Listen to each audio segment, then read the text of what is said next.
Hi, everybody. Catherine Turser from Common Cause, Ohio. This is the monthly Fair District Huddle, and I realize that we've taken a few months off, and so it's good to get together.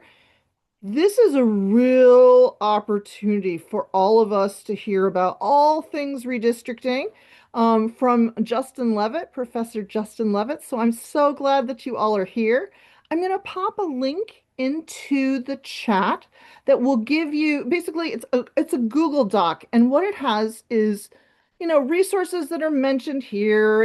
It has Professor Levitt's bio, so that you learn a little bit more about him. And we're just really glad you're here. So, one, put where you're from if you're just entering, your name, where you're from, and then if you have a question, I'm going to encourage you to throw it into the Q&A. And with that, Mia, do you want to say a few words? Sure, absolutely. Really great to see everybody. Thank you so much. We're going to do this mostly just as a conversation between Catherine and Professor Levitt, but we wanted to show you just this one slide, which just gives a kind of roadmap of what we're going to discuss this evening. And then with that, I actually am going to stop sharing and I'm going to highlight our two speakers. Well, I thought the way to start this out is to tell you a little bit about Justin Levitt.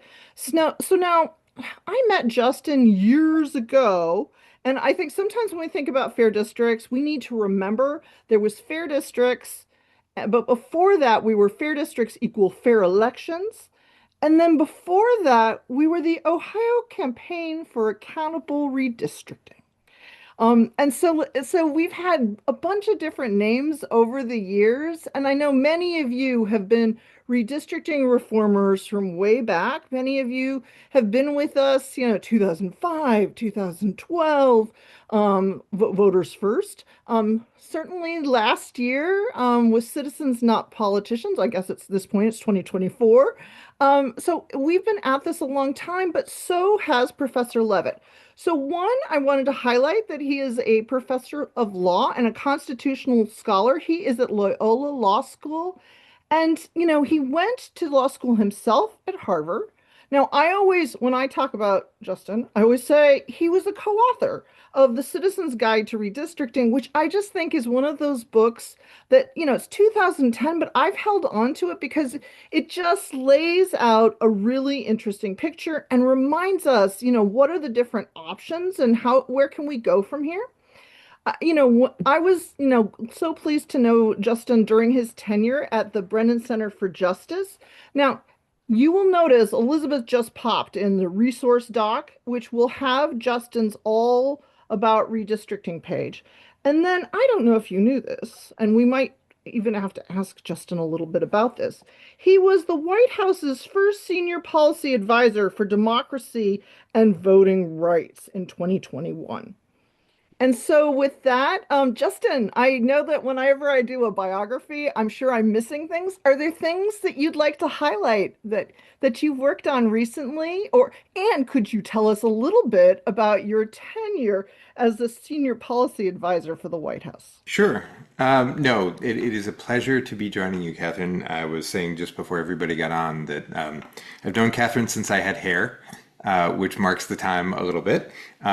We've been in this fight for decades now, and we're going to have to stay in this fight for decades more, it seems like. The Something that people might be interested in is that the White House wasn't my only federal service, that I had a stint in the Department of Justice in the Civil Rights Division. If that's of interest to anybody, I'm also happy to talk about that experience. I think the most relevant part about my White House experience, two things were relevant. One, people don't always know that a White House gig isn't necessarily a partisan gig, and that mine was emphatically not. I was covered by the Hatch Act. Everything that I did in serving as a policy advisor was rigorously nonpartisan, even though it happened to be working for a president who obviously identified with a political party. But the things that the president did sort of as the head of the political party were totally separate and well outside of anything I was ever working on, at least back when that used to matter. And also, It's true. I was the first ever senior policy advisor for democracy and voting rights.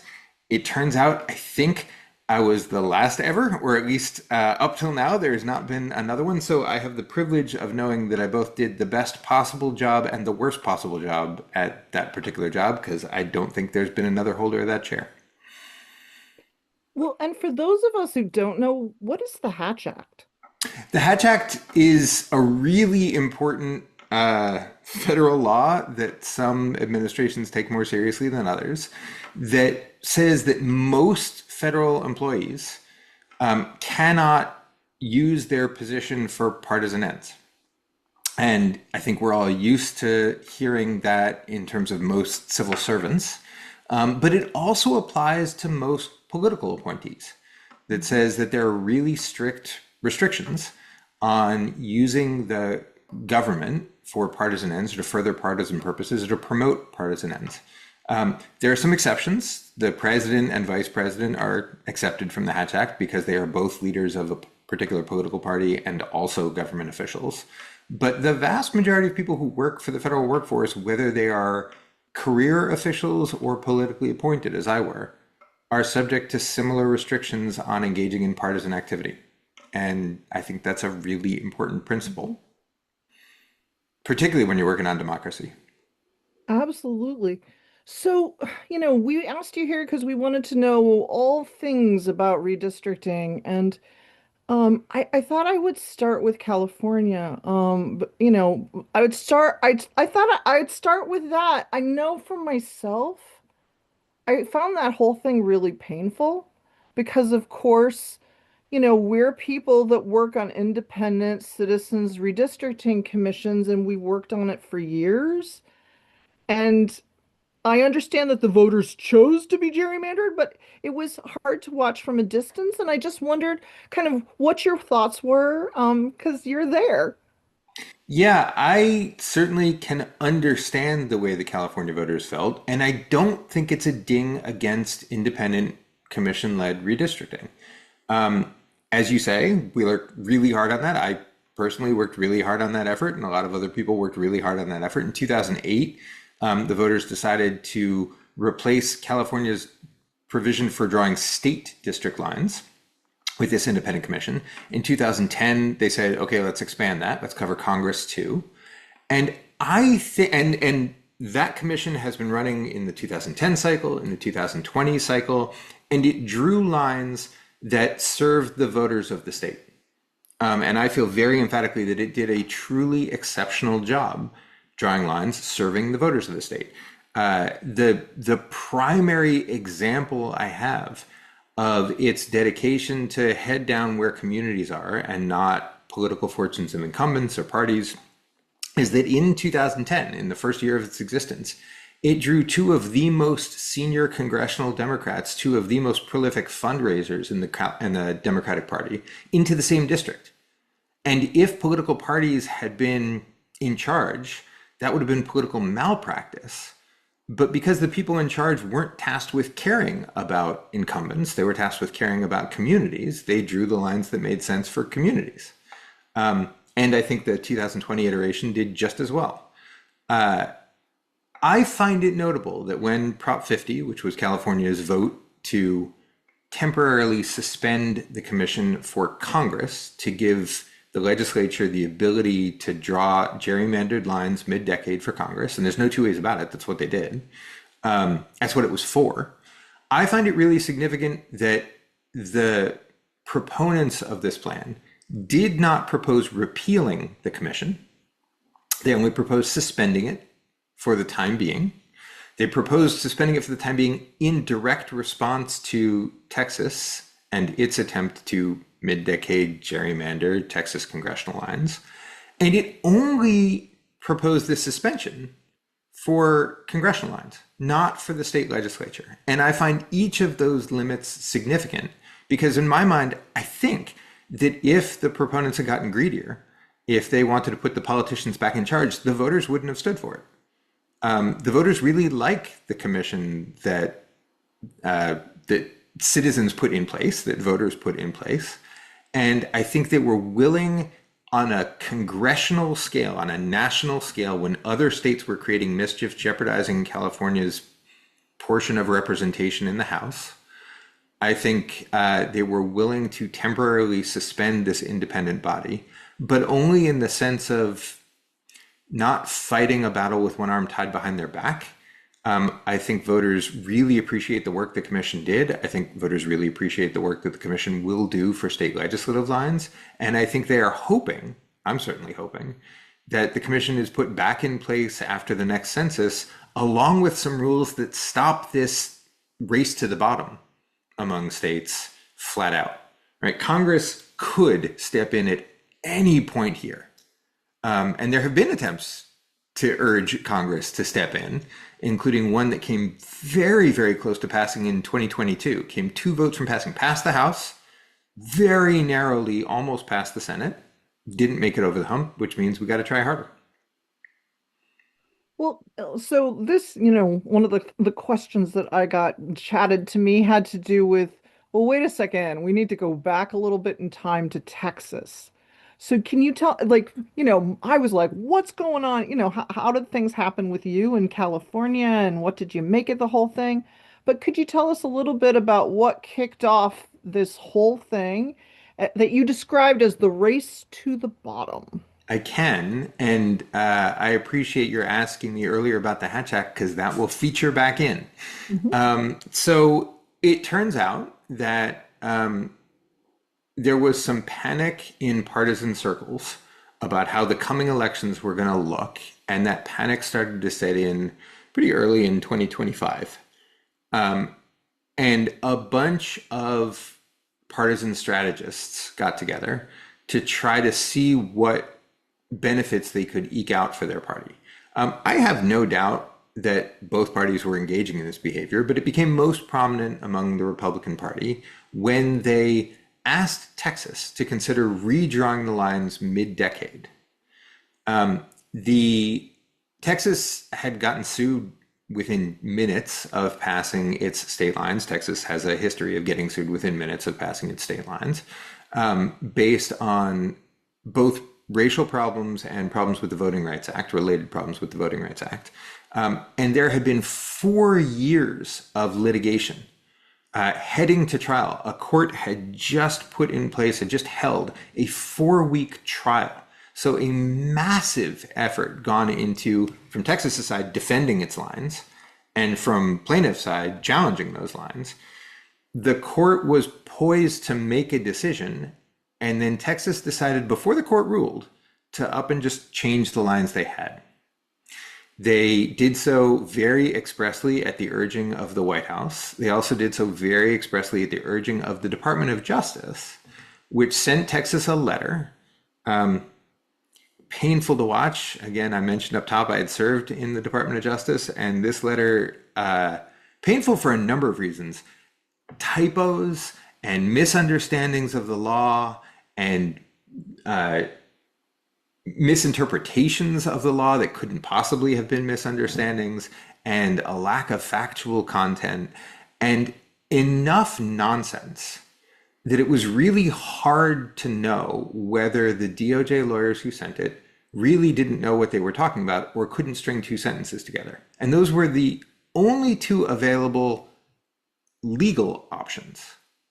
Because the third option is they knew exactly what they were talking about and sent this letter for partisan purposes in order to push Texas into redrawing lines to further Republican gains rather than anything that actually had to do with law enforcement. Unfortunately, I think, knowing the people involved, that it was door number 3, that the letter was a very thin pretext, citing some apparent alleged problems, which were kind of nonsense, and really pushing Texas to do what it did for partisan reasons. And heading back to my earlier conversation, I think that violates the Hatch Act. I think the DOJ lawyers who sent the letter actually broke the law in sending it. Gives me no pleasure to talk about DOJ attorneys breaking the law. I was part of that institution and really care a lot for it.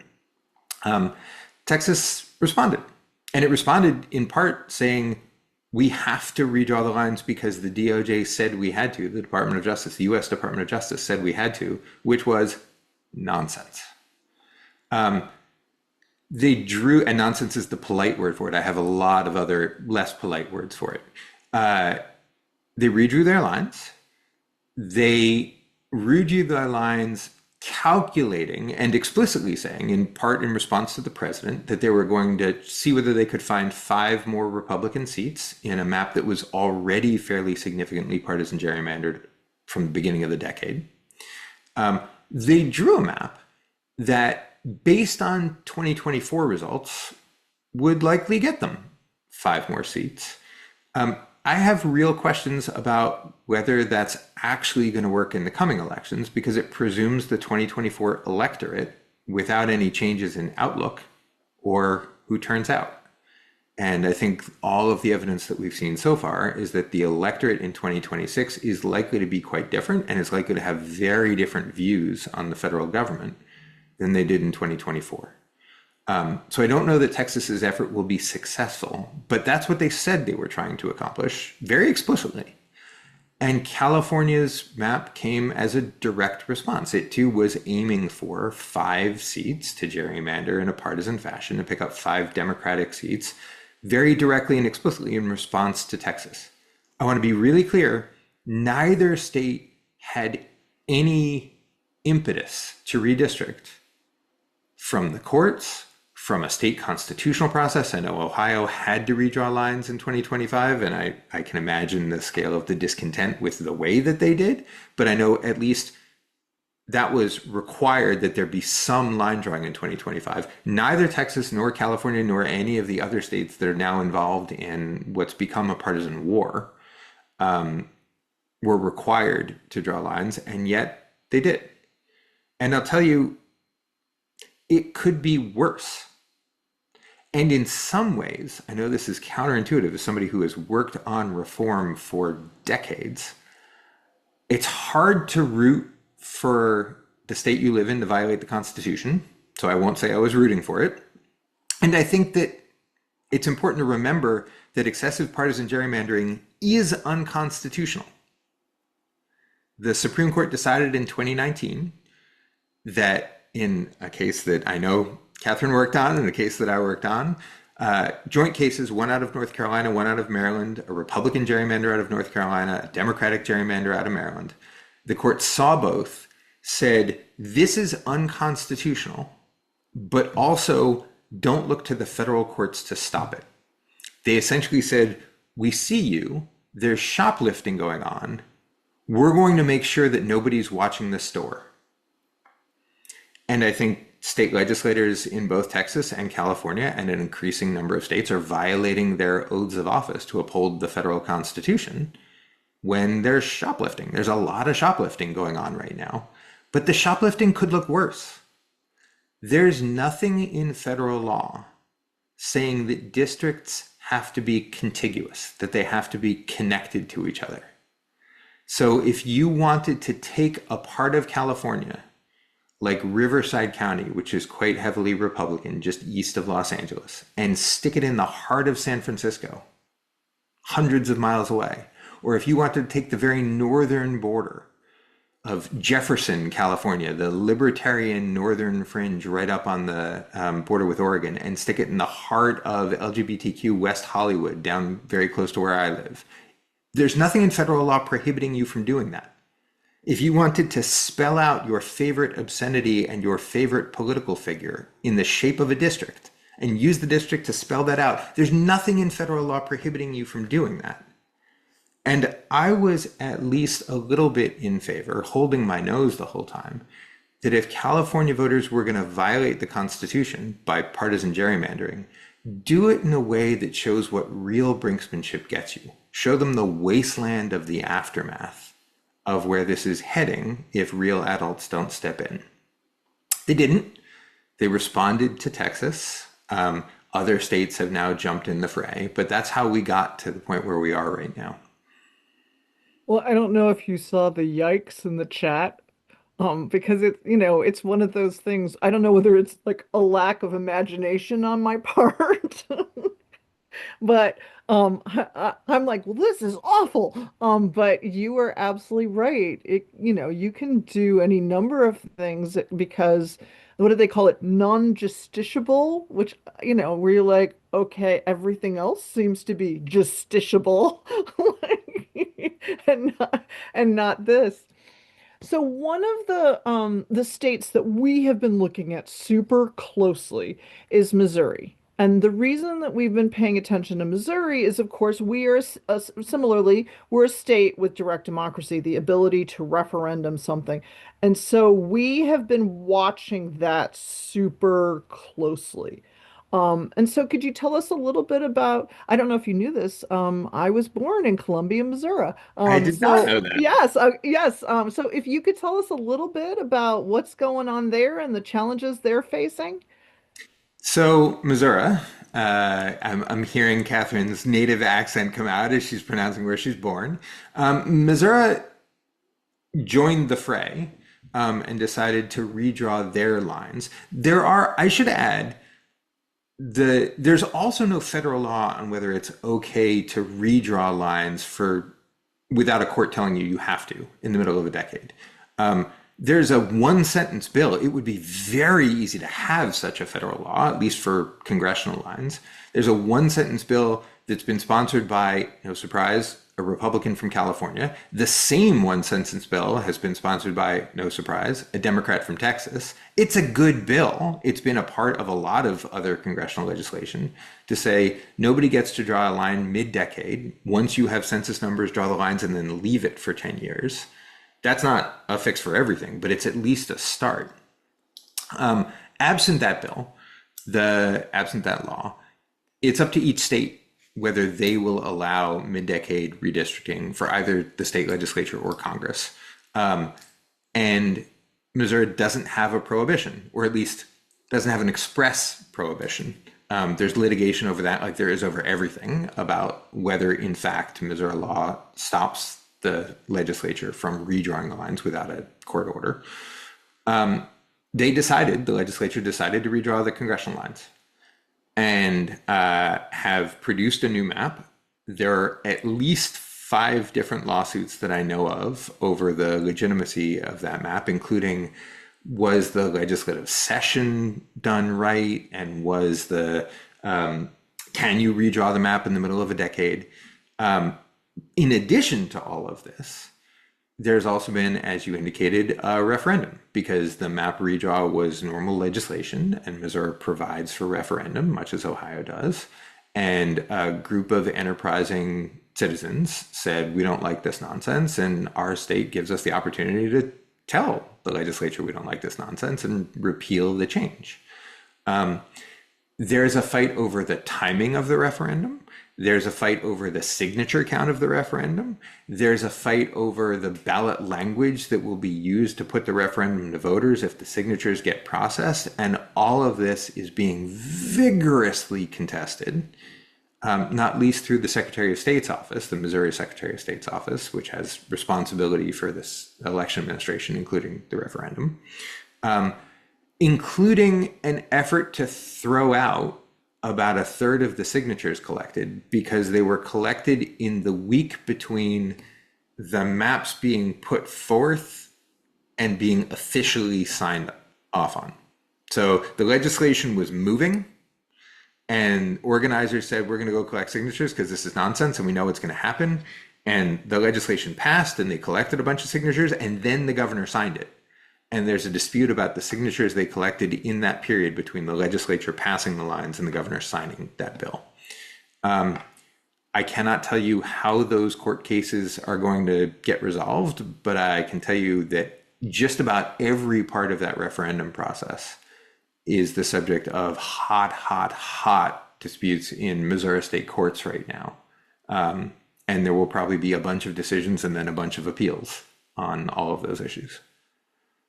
Well, it just highlights because we were, how that goes when they were in the midst of doing the redraw, we were getting ready and thinking about doing, well, we need to do a referendum and where's my clipboard and all of those kinds of things. And, it's just painful to watch kind of what our friends in Missouri are dealing with. I don't know if you remember Greg Moore. He has a question. He is interested in Virginia and Maryland. I sure do. Hi, Greg. It's a pleasure to hear from you again. Another veteran of the redistricting wars from decades ago. Yeah, so Missouri is not the only state that joined the fray. There are a bunch of others. North Carolina redrew its lines. Florida is contemplating redrawing its lines. Virginia and Maryland have joined in an attempt to see whether they can't redraw their lines. And these are all, I think, rather expressly partisan attempts to counteract the efforts of other partisan attempts, to counteract the efforts of other partisan attempts. Normally, it's difficult to say in this context who shot first, but I think everybody can see that Texas shot first, at least in this round, and started a cascade nationwide. Virginia and Maryland are now contemplating, is the way I'll put it, redrawing their congressional lines. Nobody's touching state legislative lines, as far as I can tell, except where courts have ordered change. This is all about a congressional contest. And they're both in slightly different places. So in Virginia, the legislature, in order to pass new lines, they'd need a constitutional amendment in Virginia. Virginia has a process. They have a commission. I won't call it an independent commission. They have a commission with sort of a mixed membership, including some politicians on it. That was the best they could get because Virginia doesn't have, like Ohio has, doesn't have an initiative process. And so any reform has to go through the legislature first. And so Virginia put a process in place. It was pretty wildly imperfect because it had to go through the gatekeepers were the legislature. That process locked up. And the courts ended up drawing the lines in Virginia and drew a fairly significant gerrymander. Virginia has now changed partisan control, and Democrats now control the body and just won the governor's mansion in the fall. And as a result, Democrats began the process of trying to amend the state constitution to give the legislature, the now Democratic legislature, the power to gerrymander, much like California asked the voters. They're going to the voters. They've passed legislation twice, once before the last election, once after the last election. That gets an asterisk because there's litigation about whether, in fact, they passed the legislation before the election and after the legislation. Right now, there is a pause on, a court has issued an order that has basically paused efforts from moving forward to the voters, but that's being appealed in rapid fashion. And the Virginia Supreme Court will weigh in on whether this question goes to the voters or not. The question could go to the voters, I think, as early as April. And if the voters approve the constitutional amendment, then Virginia could radically redraw the lines in a partisan gerrymander. Again, nobody's hiding the ball here. I think the latest map is something like 10-1. Virginia has 11 seats, and the map would have 10 Democratic seats and 1 Republican seat. Maryland's in a slightly different place. In Maryland, the legislature is essentially in charge and can redraw congressional lines, I think, just as a normal statute. They have a slightly different process for state legislative lines, but for congressional lines, that's the way that works. The Maryland House has passed a plan that would gerrymander the state so that there is no Republican representation. That is currently stuck in the Maryland Senate, and it's not clear whether it will get unstuck. There's a fair amount of resistance in the Senate to proceeding with this legislation, and a lot of pressure in the Maryland Senate aimed at seeing whether the folks who want it unstuck can get it unstuck, and the folks who want it stuck can keep it stuck. This is in some ways a mirror image of what happened in Indiana, which earlier last year was sort of dealing with the same forces, and Republicans in the Indiana State House passed a map that was a partisan gerrymander, and it got stuck, permanently stuck, in the Indiana Senate. So in Maryland, they're seeing a repeat, but from the opposing partisan perspective of what happened in Indiana. In Virginia, things are a little bit different, and a court's going to decide whether the voters get to weigh in. But yeah, both Virginia and Maryland are trying to join California. It's sad to see the country lining up in teams to break the Constitution as thoroughly as they possibly can. That's not a competition I like to see anybody win. But it appears to be part of what the Supreme Court unleashed when it said shoplifting may be illegal, but we're going to stop the federal courts from watching the store. Well, and I think this gets at one of the questions that we have from Michael, who said, will there be an opportunity for like federal standalone legislation if Democrats take, essentially take back Congress? And what would you want to see in that legislation? So the first question's easy and the second question's hard. I figured that was true. I think democracy reform writ large is going to be near or at the top of the Democratic Party's federal priority, should they begin to take power. And the only question is whether it comes first or second or third after immigration and or reproductive freedom. I suspect are likely to be the other two issues vying for priority. I'm not suggesting that any of them will go in one direction or another, but I suspect those are going to be the top three priorities. Democracy reform was one of the top priorities in 2021. For the Congress coming into power in 2021, and they nearly got there. There was a big omnibus congressional bill called the Freedom to Vote John Lewis Act that passed the House, that came 2 votes from passing in the Senate. And the significance of that is that there are an awful lot of members of the House and an awful lot of members of the Senate who have voted for that bill and would vote for it again. For better or worse, representatives feel like those votes not bind them, but like they have to stand by those votes. And that means that they're on record as supporting the package of reforms that went in when it went in. It's hard to imagine the Democrats taking power again in some fashion, either in 2026 or in 2028, without democracy reform being at the top of the agenda. There's a lot on the agenda, but I think it's going to be one of the top priorities. And what that legislation looks like, a lot of people have a lot of thoughts, whether it should be an omnibus, whether it should be relatively simpler, whether it should be narrow, exactly which democracy problem it should try to tackle if it is narrower. And there are lots to choose from. And the nice thing about that is that almost anything would be an improvement over where we are. There are different models for how to help with the redistricting problem in particular.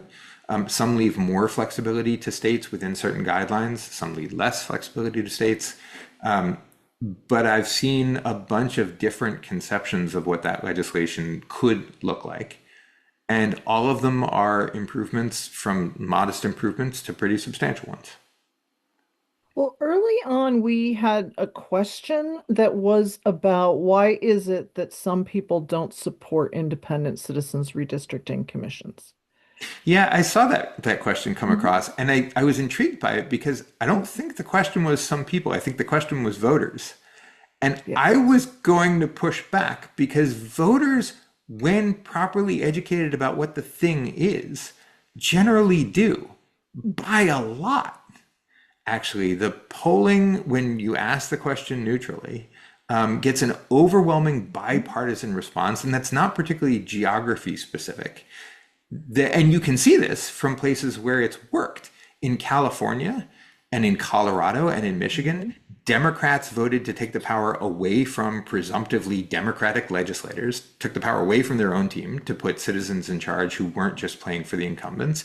In places like Utah, Republican voters took the same initiative to take the power away from presumptively Republican legislators, put the power back in the hands of voters.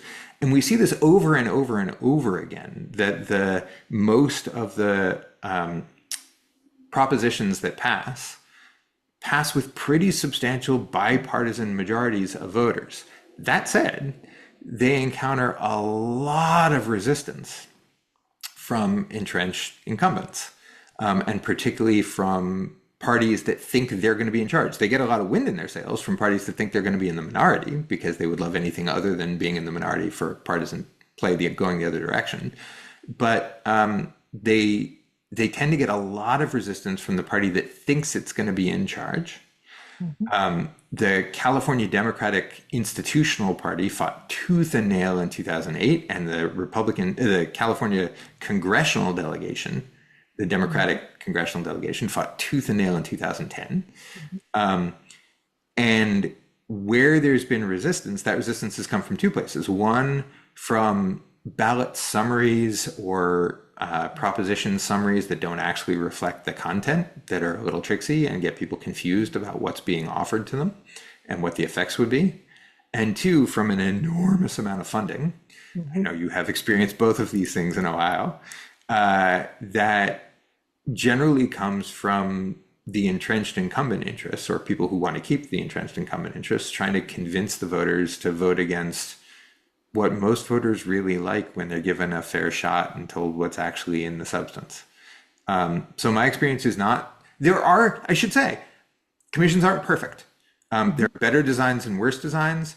There are some reasons to lean against the sort of truly random selection that Michigan chose. Michigan chose it. It seemed to have worked for them, but there are some Mhm. real concerns that you might have that what you end up with in a design like that is a commission that isn't actually reflective of the population, isn't reflective of the people. There are there are better and worse ways to design a product. So I don't want to pretend like every vote against a commission is a vote that's misguided. But by and large, voters, Republican, Democratic, neither, recognize the conflict of interest inherent in the incumbents drawing their own lines and don't like it. And I'll also say, you add it, you can sprinkle in a little bit of experience from overseas. We are the only Western democracy that allows the people who are running for office to design the rules for running for office, including the district lines where they run for office. We are it. Every other country has figured out that's not a great idea. So the voters have a lot of support behind them when they don't like the status quo. So I thought maybe we would move on to racial gerrymandering and Calais, but before I did, was there something, we covered a bunch of different states. Was there something that you wanted to talk about or a state that you thought we should be paying attention to? I don't know, Florida or like, is there something before we transition to, what's going on with the U.S. Supreme Court and uh, I mean, there is more here in the mid-decade congressional fight. You mentioned mhm. Florida. There are other states that are still sort of weighing their options and on the wings. But I think the other big shoe about to drop is the Supreme Court's decision in Calais whenever it comes. This is a case out of Louisiana, and so I would happily turn there. All right. So tell us a little bit about Calais v. Louisiana, and what is kind of the I mean, just in general, kind of the difference between partisan gerrymandering, where you were like, oh yeah, go ahead, go go forth, do your worst, um, and racial gerrymandering, Yeah, and and to be what's clear, at stake. that's not me rooting this on. That's the court rooting this on. I tried to tell the court a couple of different times the court should not do what it did. I'm not the one wearing a robe. Um, the law is quite different. So I want to be clear. Extreme partisan gerrymandering is unconstitutional, and the court has been clear about that.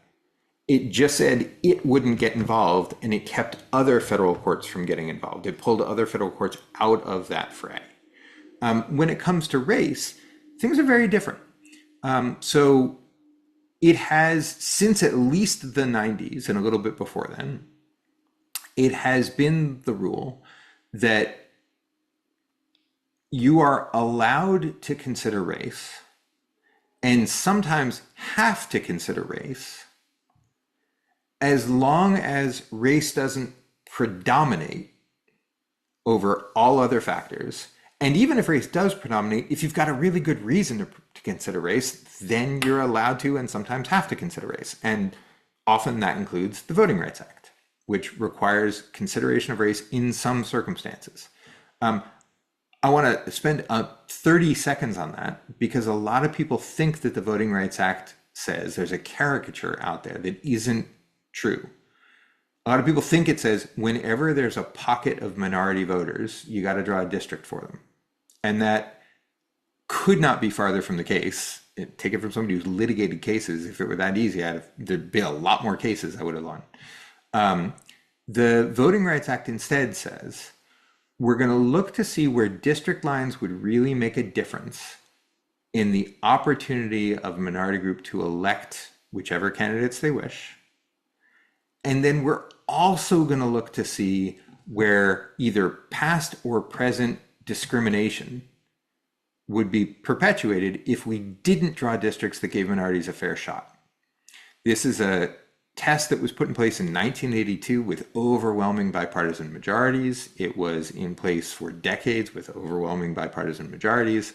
And what it does is it makes sure that we're not using the district lines to discriminate against groups with distinct political preferences, whatever those preferences be. In some parts of the country, they're Black Democrats. In some parts of the country, they're Latino Republicans. In some parts of the country, they're Asian independents. And those are just examples. It doesn't matter.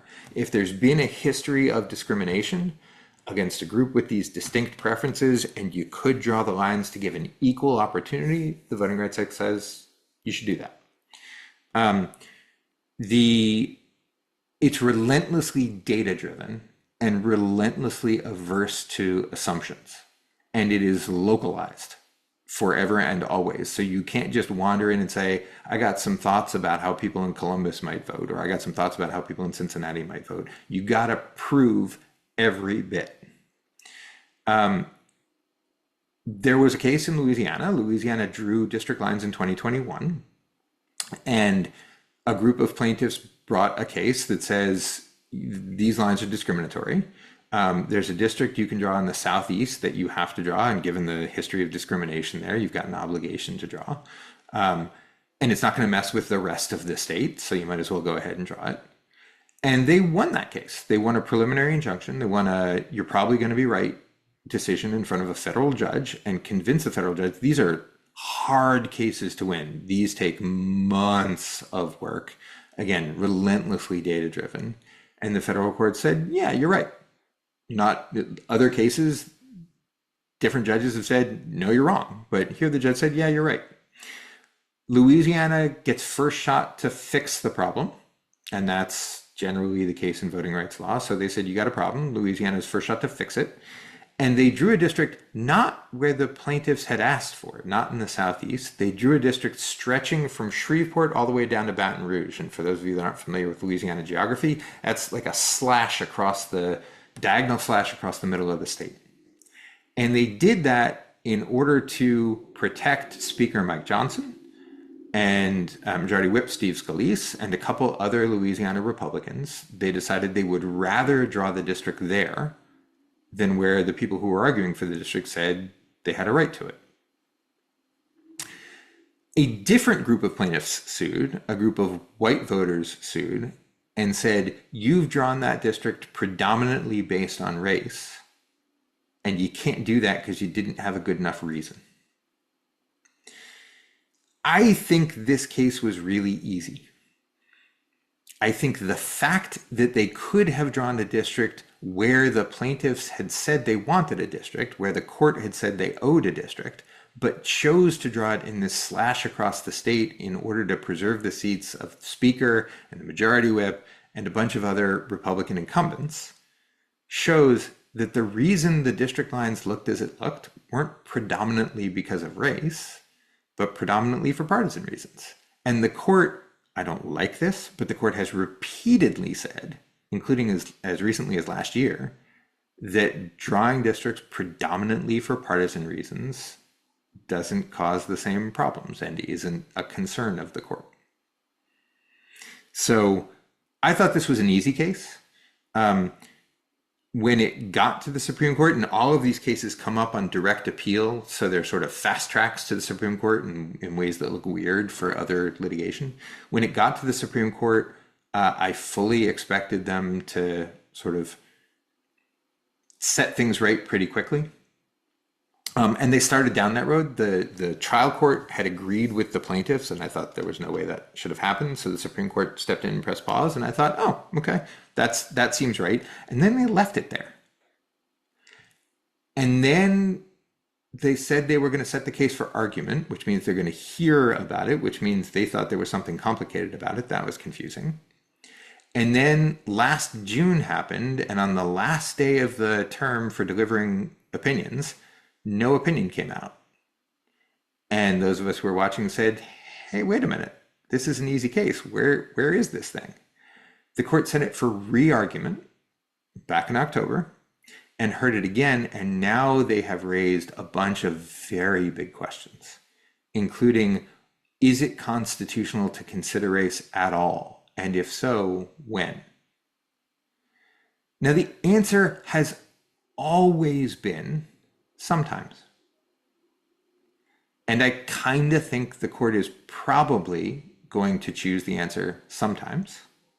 That's the answer that the last justice who was involved in drawing district lines herself, Justice O'Connor, most of the court's current jurisprudence on this comes from Justice O'Connor. She used to be, before she was on the court, an Arizona state senator. She was involved in redistricting 3 different times.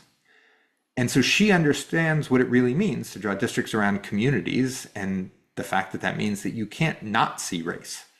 You can't draw districts for communities and not know the racial or ethnic background of the people who live there. That's impossible to unsee. And she recognized that. She was in the trenches. None of the current court have ever been legislators or have ever gone through a redistricting cycle. In my mind, that's a problem. And one of the possibilities is that they might pretend that you can draw lines race blind, which is another way of saying you can draw lines without understanding where communities are, which I think is wrong as a factual matter. Other possibility is that they construe the Voting Rights Act so as not to present this problem in the first instance, that they go back and say, actually, what the plaintiffs originally proved, they didn't need to prove, or they proved something wrong, or this should have gone this way. The Voting Rights Act doesn't mean what we've thought it meant for 40 years. And so actually, here's how you deliver a Voting Rights Act case. And a third possibility, less likely, but still possible, is they come back and say, you know what, never mind, this was an easy case. Levitt was right. This is pretty much where we were 2 years ago, when the court had a case out of Alabama where it was sending signal after signal after signal that it was going to do something very big, and turned around and said, yeah, actually, you know what, we're fine as is. It's the same place we were 2 years ago when the court had a case out of North Carolina about whether the state legislature could just ignore the state constitution.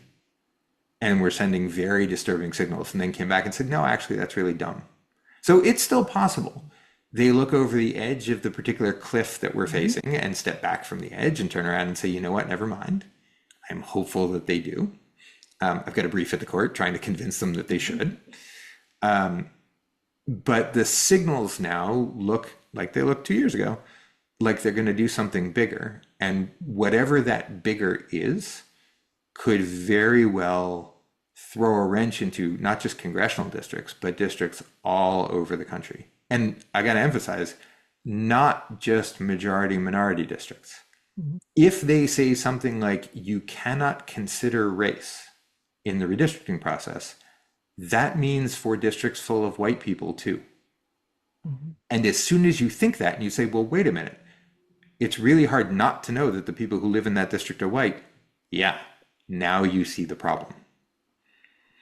So one of the questions that we got, and this is from Trevor, he was really interested in like communities of interest. And of course, many states use this for drawing lines. And so he said, considering the attack on the VRA, how likely is it that the criteria regarding communities of interest will hold up? Can communities of interest be better defined?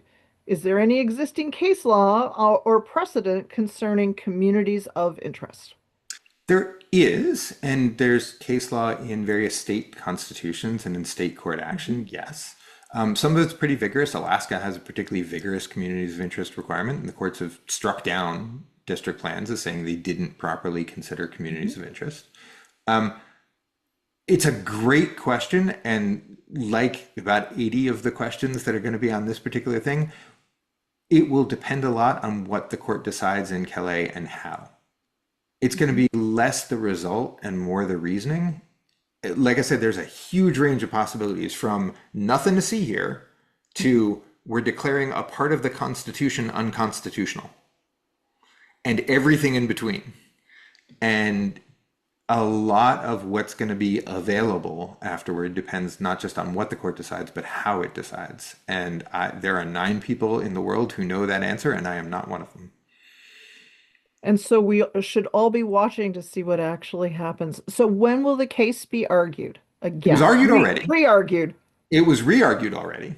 Okay, all right. I just want to make sure where we are in the process. We are waiting for a decision. Okay. If the decision turns out to be a nothing burger, if it's a nothing to see here decision, then it is possible that we get it any day now. If the decision is a big deal, and actually even a nothing to see here would be from some perspectives a big deal, we're more likely to see it at the end of June. And I actually think we are likely to see it at the end of June. I don't think this is one of the cases that's going to come out before the end of the court's term. That also means that even if it's a big deal, it will be exceedingly unlikely to affect races in 2026, but will cause an enormous amount of chaos starting in 2027. And again, depending on what the court holds, there could be lots of implications for local districts and state districts as well as congressional. The challenge in the case is about a congressional map, but it's very hard to imagine that whatever the court decides is going to be confined to the congressional map. So we do have this question from Jeff, who is a citizen map maker from Cincinnati, and God this is his bless. question. He said, "How would you define whether the Northern Florida VRA district is sufficiently compact? To me, the Alabama case was really close on this issue." So I will confess that I have been following the litigation, but not the details of every plan in every piece of litigation. So it's a great question, and I don't know the answer. Compactness has been notoriously squishy, and I don't love it as a criterion for that reason, if only because what it really is a proxy for does this district represent a real community or is it just strung together by picking and choosing voters who don't have anything else in common? In 2006, the court got closest to that in Texas, in actually saying what we're really looking for is do the voters have something in common other than just being strung together because of X or Y criteria, X or Y demographic factor. And I don't know enough. I would say in order to know the answer to that, I don't think it's a simple mathematical test. I don't think it's a simple eye test. I think you have to know about North Florida, both community and geography, to know whether the group of people there has something in common other than just their race. And that helps determine whether the district is compact enough. And for this reason, because the Voting Rights Act is so relentlessly local and relentlessly data driven, I don't generally offer opinions on whether X or Y district fits the Voting Rights Act unless I've had the opportunity to dig into the local data. I don't think this is something you can know in the abstract parachuting in. Well, thank you. So, we're getting close, but of course, there's the census question. I have a census question for you. So this is from Trevor Martin, who did lots and lots of community mapping. He is the redistricting expert on the League of Women Voters of Ohio's team. Anyway, he said using total population versus citizen voting age population. How would this impact maps? What's going on with the census? And we'd love to hear a little bit about that. Yeah, so two things really quickly. One, the court has left the question of what the right denominator is for drawing district lines a little bit open. I say a little bit open because it expressed a pretty clear preference when it got this question in 2016, and I was at the DOJ weighing in on this case at the time. So I like full acknowledgement I was in this fight. In my mind, if you're here, you're represented, because if you're here, you have the responsibility to abide by laws, you pay taxes, you are part of the community that the political system is for, even if you're not voting. That's always been true for kids, it's always been true for immigrants, it's always been true for lots of different populations, including citizen non-voters. And I don't see any logic that doesn't collapse on itself that says we should be excluding some people from representation in the system. I get the logic behind making sure that some people can't vote. I get the logic behind making sure that some people can vote. But being represented feels very different to me. And so I've always thought that the right answer to this question, the denominator, is if you're here, we count you. At least that's the way the census has always been set up, even when it hasn't been able to achieve that objective, is we count everybody. At least since the 14th Amendment, not only did they count everybody, but everybody counted the same. And that too was really important, even if that was not always the case at the outset. There are concerns right now, big concerns, about the ability of the census to actually deliver an accurate count of all of the people. There are concerns based on competence, there are concerns based on budget, there are concerns based on interference. There are concerns, like there were concerns in 2017, about deployment of the census as a weapon in order to get people sufficiently scared that they shouldn't, that they don't feel like they can answer the questions. And that's going to distort Mhm. our picture of ourselves. The census is not only important for redistricting, it's incredibly important for the allocation of federal funding. It's incredible, which, by the way, federal funding serves all of the people who exist in a place. So we got to make sure we get that right. It's also the basis for every survey you've ever seen where they say a nationally responsive or a state responsive or a locally responsive group of people. We know that because of the census. It's our North Star. It's our baseline for ground truth.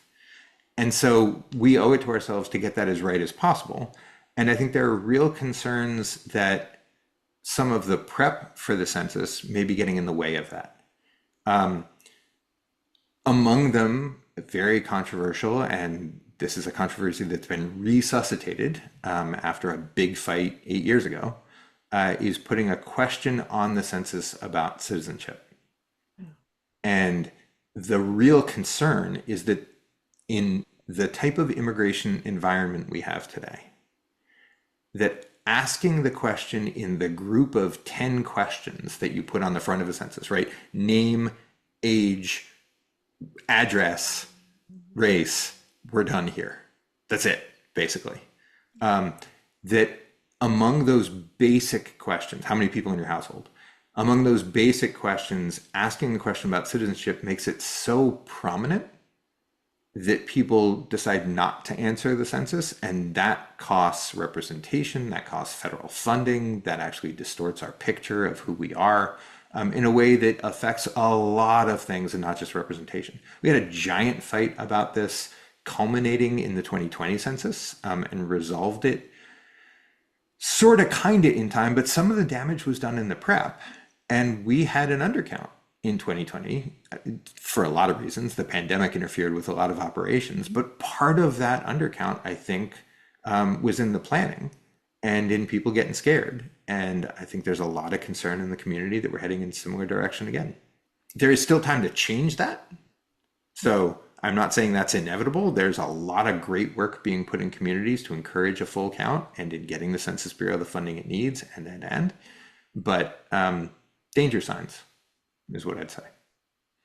Well, at some point, we want you to come back. I don't know if you noticed how many questions we did not actually ask you. You know, I always joke about the Klieg lights of democracy on you. And we just wanted to say a really big thank you, for joining us today. And we just appreciate, hearing your thoughts. So thank you for joining us. And then I did want to tell you all that on for March, we are going to be focusing on celebrating Sunshine Week. So Mia's pulling up the slide, but we'll be doing this again. So that'll be March 11 at 6 p.m. So our regular scheduled time, and we're going to be talking about Sunshine Week. So we have some panelists that I think are really exciting. So first of all, there's Gary Daniels from ACLU Ohio. Many of you know him, and he's going to do this kind of overview of all of the different laws. And then many of you remember there were some changes in the operating budget bill. So he's going to go over that and what that means. Many of us will remember Randy Ludlow, who retired a few years ago. He's coming out of retirement to give us some tips on, asking questions and how to get records actually, all of the things that have worked for him. And it is not just a science, it's a bit of an art. So Randy will talk about that. And then Kathy Ann Kowalski is an environmental reporter. Many of you will be familiar with the research that she did on the public comments that were not actually the public, that were actually manufactured. And she's going to talk a little bit about kind of the importance of local media doing that, but also that any of us that are in groups that are actually advocating for something, like how we can use public records to actually garner more information.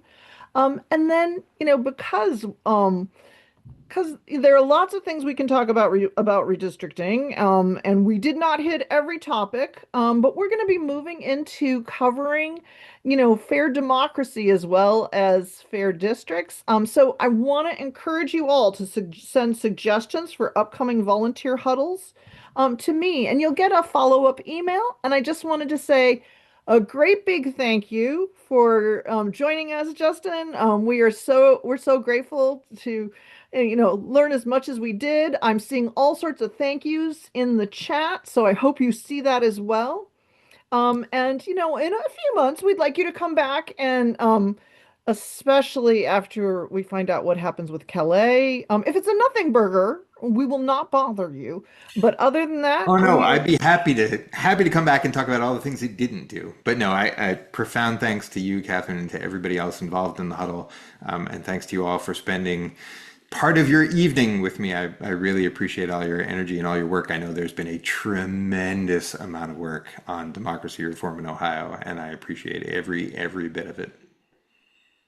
Thank you and so on that much. note, goodbye and thank you, Yes. everybody. Look for an email from us tomorrow. Thank you. Thank you, everyone. Thank you all. Good night. Bye. Good night. Bye. Thanks again, Justin. Of course, my pleasure.